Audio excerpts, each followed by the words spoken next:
Maranatha, Tuhan Yesus segera datang. Selamat pagi untuk semua sahabat-sahabat Sound Doctrine di mana saja Anda berada, dan selamat bergabung bagi mereka yang nanti akan bergabung dalam siaran ulangan. Saya Wanda Dumais dari Sydney, Australia.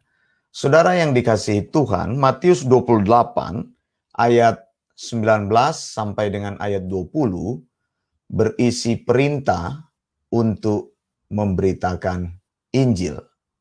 Saya bacakan ayat tersebut, Matius 28, 19 sampai 20. Karena itu, pergilah, jadikanlah semua bangsa muridku, dan baptislah mereka dalam nama Bapa dan Anak dan Roh Kudus, dan ajarlah mereka melakukan segala sesuatu yang telah kuperintahkan kepadamu, dan ketahuilah, aku menyertai kamu senantiasa sampai kepada akhir zaman. Saudara yang dikasihi Tuhan, perintah ini sebenarnya adalah satu kesempatan yang diberikan kepada murid-murid setelah sekian lama mereka mengikut guru mereka. Kemana saja guru mereka pergi, mereka ikut, mereka belajar sound doctrine diteruskan kepada mereka, dan kini saatnya gurunya akan berpisah dari mereka, maka mereka mengemban tugas untuk meneruskan apa yang telah dikerjakan oleh gurunya. Saudara yang dikasihi Tuhan, jadi ada tahap-tahap di mana kita belajar menjadi murid sound doctrine, dan ada tahap-tahap di mana kita menjadi orang yang meneruskan sound doctrine. Sound doctrine itu kita pelajari, dan kemudian sound doctrine itu kita teruskan kepada orang lain. Jadi kita menjadi murid-murid Tuhan yang merespon sound doctrine, bukan menjadi orang yang hanya dilayani, tetapi kita menjadi orang yang melayani. Kita menyebarkan sound doctrine itu, kita memperkatakan sound doctrine itu, mengajarkan sound doctrine itu kepada orang-orang yang belum mendengar sound doctrine. Mengapa? Karena orang perlu mendengar pengajaran yang benar. Tanpa mendengar pengajaran yang benar, maka selamanya orang tidak mengetahui apa itu sound doctrine. Orang tidak pernah mengerti apa yang harus dikerjakan di dalam hidupnya. Karena sound doctrine memberitakan ajaran yang sehat, dan ajaran yang sehat itu akan dipraktekkan dalam kehidupan beriman orang percaya. Nah, saudara yang dikasihi Tuhan, sound doctrine diberitakan supaya banyak orang bisa terekspos dengan sound doctrine. Paulus sudah katakan bahwa di akhir zaman ini orang-orang melakukan ibadah yang terlihat seperti ibadah secara lahiriah. Mereka beribadah, tetapi pada hakikatnya mereka memungkiri kekuatan Tuhan. Di dalam 2 Timotius 3 ayat yang kelima dinyatakan seperti itu. Oleh sebab itu, saudara, maka kita yang telah mengenal sound doctrine, kita mempunyai tanggung jawab untuk menyampaikan sound doctrine, memberitakan hanya pengajaran yang sehat, saudara. Supaya apa? Supaya orang-orang yang tidak mengerti ajaran yang sehat itu bisa diubahkan, bisa mendengar pengajaran yang sehat itu. Yesus katakan, ajarlah orang. Yesus katakan, jadikanlah bangsa murid. Jadi sesudah kita menjadi murid, kita dimuridkan sebagai murid sound doctrine, maka tibalah waktunya bagi kita untuk memuridkan. Being disciples, to be disciples. Begitu, jadi kita menjadi murid dulu sound doctrine, lalu kemudian waktunya bagi kita untuk memberitakan sound doctrine. Jadi hanya Injil, ajaran yang benar itu yang kita teruskan. Apa yang disampaikan oleh Yesus kita teruskan supaya ajaran-ajaran yang benar itu berdiri di tengah-tengah dunia ini. Jadi jangan memberitakan ajaran-ajaran yang tidak benar, karena ajaran yang tidak benar itu akan diteruskan orang. Saya sudah katakan ajaran itu akan menentukan praktek beriman seseorang. Orang-orang yang mendengar ajaran yang salah, maka mereka akan mempraktekkan ajaran yang salah. Saya banyak menerima feedback, menerima pertanyaan, menerima inbox dari teman-teman, betapa ajaran-ajaran yang dipraktekkan sekarang ini ternyata sangat menakutkan. Masuk di segala bidang kehidupan, bahkan model denominasi gereja pun sudah dimasuki dengan ajaran-ajaran yang menakutkan. Ajaran setan-setan, ajaran-ajaran sesat, saudara. Ajaran-ajaran yang membuat jemaat itu tidak mencari Tuhan, bahkan mereka menjadi ketakutan sendiri kepada pengajaran tersebut. Ajaran ngeroh-ngeroh, saudara. Saya banyak menerima itu di dalam inbox saya. Itu sebabnya kita perlu intens memberitakan sound doctrine. Orang-orang yang sound doctrine berkumpullah bersama dengan orang-orang yang sound doctrine supaya ada model sound doctrine yang orang bisa lihat. Kemudian pengajaran sound doctrine itu bisa dilihat secara nyata dan kita bisa sampaikan secara nyata. Paulus sudah katakan 2 Timotius 3 ayat yang pertama, ketahuilah bahwa hari-hari terakhir akan datang masa yang sukar. Pada saat Paulus berbicara ini, Paulus sedang menubuatkan tentang keadaan yang terjadi nanti. Dan surat ini kemungkinan besar tertulis sekitar tahun 68 Masehi. Saudara, kita sudah hidup di tahun 2020, saudara. Dan apa yang Paulus katakan sudah sementara terjadi, dan apa yang Paulus katakan sudah sementara kita alami. Hari-hari yang sukar itu ditandai dengan manusia mencintai dirinya sendiri dan mencintai uang. Kesulitannya apa? Kita menyampaikan sound doctrine, banyak orang tidak merasa sound doctrine itu sebagai ajaran yang perlu untuk dipahami. Karena fokus manusia di akhir zaman ini, Alkitab katakan, nubuat yang Paulus sampaikan adalah uang. Manusia menjadi sibuk untuk mengusahakan keuangan bagi dirinya. Menjadi khawatir karena tidak mempunyai uang yang cukup. Manusia berusaha lebih untuk mencari uang, membuat hidupnya nyaman. Saya sudah katakan, saudara, bahwa ini adalah tantangan kita yang sedang memberitakan sound doctrine. Apakah kita bisa meyakinkan mereka bahwa pengajaran yang benar itu lebih penting daripada segala urusan-urusan yang dicari di dunia ini? Saya tidak katakan orang harus berhenti mencari uang ketika mereka mengenal sound doctrine atau ketika mereka bersinggungan dengan sound doctrine. Tetapi saya mau katakan bahwa pengajaran sound doctrine harus menjadi prioritas utama seperti yang Yesus katakan. Bahwa Yesus memberitakan jalan yang sempit itu. Yesus katakan di jalan yang sempit itu terdapat kehidupan, tetapi sedikit orang yang menemuinya. Sedikit orang yang tertarik pada jalan yang sempit itu. Mengapa? Karena jalan itu tidak populer.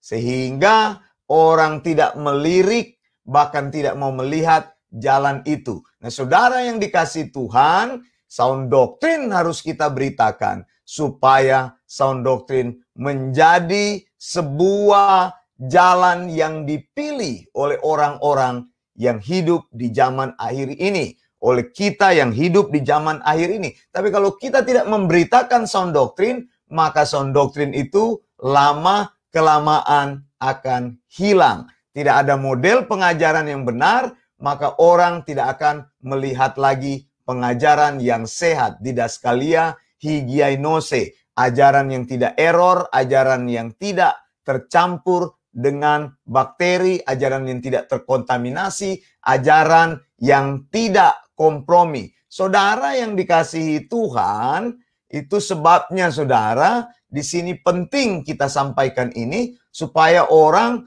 tidak menyeragamkan segala sesuatu. Karena sekarang tadi Alkitab katakan orang mencintai diri dan mencintai uang, maka pengajaran yang benar bukan menjadi prioritas nomor satu. Orang akan berkata ya, di semua denominasi gereja itu sama. Ya, cari saja gereja yang lebih dekat di rumah, cari saja gereja yang dimana saya merasa nyaman, cari saja gereja di mana teman-teman saya ada di situ, cari saja gereja yang memberitakan motivasi-motivasi, yang mengangkat semangat, tapi tidak pernah mengajar kepada mereka, sehingga mereka tidak mempunyai pegangan ajaran yang benar itu. Mengapa? Karena fokus mereka hanya menjadi hamba uang, prioritas untuk mencari uang sebanyak-banyaknya, prioritas untuk berkarir seluas-luasnya, prioritas untuk bekerja sekuat-kuatnya, mencari uang sampai tubuhnya habis dimakan oleh pekerjaannya. Itu adalah keadaan manusia di akhir zaman yang disampaikan oleh Paulus. Mereka akan membual, 2 Timotius 3 ayat 2, membual dan menyombongkan diri. Banyak bualan-bualan saudara. Di mimbar disampaikan ajaran tentang uang, dan ini menjadi kepala orang itu seperti berbintang-bintang. Mengapa? Karena Alkitab katakan tadi bahwa mereka senang mencari uang. Mereka mengusahakan uang. Mereka senang dengan teologi kemakmuran. Itu sebabnya bualan-bualan di mimbar menjadi bualan-bualan yang cepat ditangkap. Mengapa saudara? Karena orang senang mendengar bagaimana mendapatkan uang dengan cara yang mudah. Bagaimana membuat hidup ini menjadi nyaman dengan keuangan-keuangan. Makanya ajaran-ajaran teologi kemakmuran membuat jemaat supaya kaya, berhasil, dan luar biasa itu diberkati secara jasmani menjadi target orang. Nah saudara yang dikasih Tuhan, saya mau beritahu kepada Anda, kalau Anda diberkati dengan pekerjaan, jangan melupakan Tuhan. Dulu Anda cari Tuhan sungguh-sungguh, ketika sekarang bekerja Anda malas mencari Tuhan, berhenti mencari Tuhan, berhenti memberitakan Tuhan. Dulunya senantiasa begitu sungguh-sungguh mencari sound doctrine, setelah Anda dapat kerja, Tuhan berkati, Anda stop untuk mencari sound doctrine. Standar hidupmu tidak ditentukan oleh pekerjaanmu, tapi sekarang engkau sudah dipengaruhi. Sekarang standar hidupmu dipengaruhi oleh pekerjaanmu. Engkau lebih cinta bekerja, engkau lebih cinta mengusahakan keuangan daripada mencari kebenaranmu. Sekarang keputusan hidupmu menjadi terombang-ambing. Manakah yang lebih penting? Melihat pengajaran-pengajaran yang benar dari Tuhan, ataukah mengusahakan karirmu seluas-luasnya? Menurut saya, engkau bisa melakukan itu secara baik, memanage waktumu. Engkau tetap bisa menjadi orang yang memberitakan sound doctrine apabila prioritasmu itu berubah. Seperti tadi Yesus katakan kepada murid-murid, sekarang waktumu untuk memberitakan firman kebenaran itu, memberitakan ajaran yang sehat itu, memberitakan sound doctrine itu. Dulu mereka mengikuti gurunya, melihat gurunya, hidup bersama-sama dengan gurunya, meniru pelayanan gurunya. Sekarang tibalah waktunya untuk mereka melayani dalam kemampuan mereka sendiri. Nah, saudara yang dikasihi Tuhan, waktunya bagi kita sudah tiba. Engkau bukan hanya menerima, tetapi membagikan, mempunyai tanggung jawab, mengetahui bahwa banyak orang tidak mempunyai pegangan, tidak mempunyai pengajaran yang benar, dan kita harus menyampaikan itu berapapun harga yang ada. Begitu. Jadi kita mempunyai sebuah passion dan kekuatan bahwa waktunya bagi saya untuk memuridkan orang lain. Karena saya sudah menjadi murid sound doctrine, saya ingin sound doctrine diteruskan kepada orang yang sanggup memegang dan mengenal sound doctrine. Saudara, karena banyak bualan-bualan terus, banyak orang yang membual dari mana-mana, mengajarkan pengajaran-pengajaran yang bukan dari firman Tuhan, mengajarkan ajaran-ajaran yang dari pikiran mereka sendiri, mengajarkan ajaran-ajaran yang hanya membangun kemanusiaan. Ini yang harus kita perangi. Kita bertekad untuk menyebarkan sound doctrine di Facebook. Saudara, sampaikan sound doctrine. Di mana kesempatan engkau share tentang sound doctrine, engkau belajar tentang ajaran yang benar, engkau membuat tafsiran-tafsiran yang baik tentang firman Tuhan, dan sampaikan waktunya bagi kita. Ini kita sudah ada di hari-hari terakhir. Penuhi hidup kita dengan sound doctrine, penuhi lingkungan kita dengan sound doctrine, penuhi teman-teman kita, pikiran-pikiran mereka dengan kebenaran sound doctrine, supaya mereka diubah. Karena sulit, saudara, mengubah orang dari kebiasaannya yang lama tanpa kita memberikan dia kesempatan untuk bertemu dengan ajaran yang benar itu. Kemudian Alkitab katakan banyak orang akan menyombongkan diri, saudara. Prioritas tadi yang Paulus bilang, prioritas kepada diri sendiri, sehingga banyak orang menyombongkan diri, banyak orang ingin menjadi yang terutama, banyak orang yang ingin menjadi yang dilayani, bukan melayani. Banyak orang ingin menjadikan orang lain sebagai pembantunya, bukan dia yang melayani. Karena orang yang melayani itu adalah orang yang sebenarnya lebih rendah. Orang yang melayani sebenarnya adalah orang yang mensupport, begitu, bukan orang yang selalu tampil utama. Jadi ini kesulitannya, saudara. Semua orang ingin tampil utama, tapi Yesus mengajar kita menjadi pelayan-pelayan. Dan pelayan-pelayan itu adalah memberitakan kebenaran sound doctrine. Jadi saudara, engkau perlu retreat sebentar, memikirkan hidup ini, memikirkan target-target hidup yang sudah kita capai. Tuhan sudah berkati dengan banyak hal, dan kini waktunya bagi kita untuk belajar menyatakan kebenaran Tuhan dan mulai memberitakan ajaran-ajaran yang benar, supaya orang-orang bisa dipengaruhi dengan ajaran-ajaran yang benar. Alkitab katakan juga mereka akan menjadi pemfitnah. Lihat, kebenaran diri sendiri akan diangkat, akan dimunculkan sebagai sebuah kebenaran yang dia pikir adalah kebenaran yang paling benar. Tapi sebenarnya kebenaran dari Alkitab yang harus kita junjung tinggi. Makanya saya bilang tadi, saudara, Yesus memberitakan sound doctrine. Yesus mengajarkan sound doctrine kepada para murid, meneruskan sound doctrine kepada murid-murid, dan kini tiba waktunya bagi murid-murid untuk menyampaikan sound doctrine, didaskalia higiainose, ajaran yang benar. Apakah waktu itu sudah tiba bagi kita? Kita mulai melakukan sortir-sortir terhadap hidup kita. Berita-berita apa yang kita dengar? Apakah kita mendengar berita-berita yang hanya menyatakan tentang kemuliaan dunia ini, menyatakan kehebatan diri sendiri? Itu pikiran-pikiran positif. Bagaimana engkau bisa mengubah hidupmu, bahkan dalam waktu semalam dikatakan bisa menghidupi, hidupmu bisa berubah. Banyak semua berita-berita hari ini dipenuhi. Bagaimana engkau bisa dalam waktu semalam mencetak uang yang banyak. Saudara, orang dirangsang dengan pikiran karena dalam keadaan yang sulit. Orang selalu akan melihat peluang-peluang yang bisa menolong hidupnya. Saya tidak bisa memungkiri di mana-mana banyak orang kesulitan akan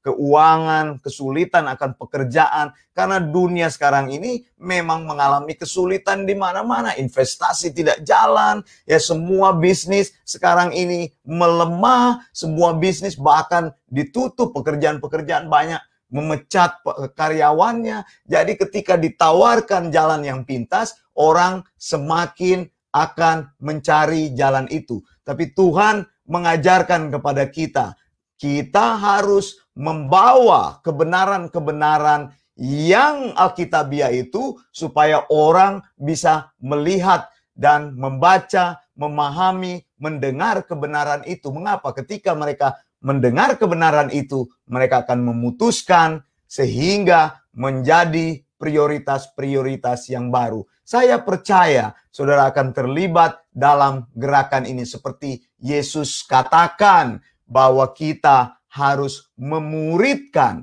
Jadi pertama-tama kita harus menjadi murid, being a disciples, dan kita menjadikan orang lain sebagai disciplesnya Tuhan, muridnya Tuhan, dengan menyampaikan pengajaran-pengajaran kebenaran itu. Saya Wanda Dumais dari Sydney, Australia. Maranatha, Tuhan Yesus segera datang.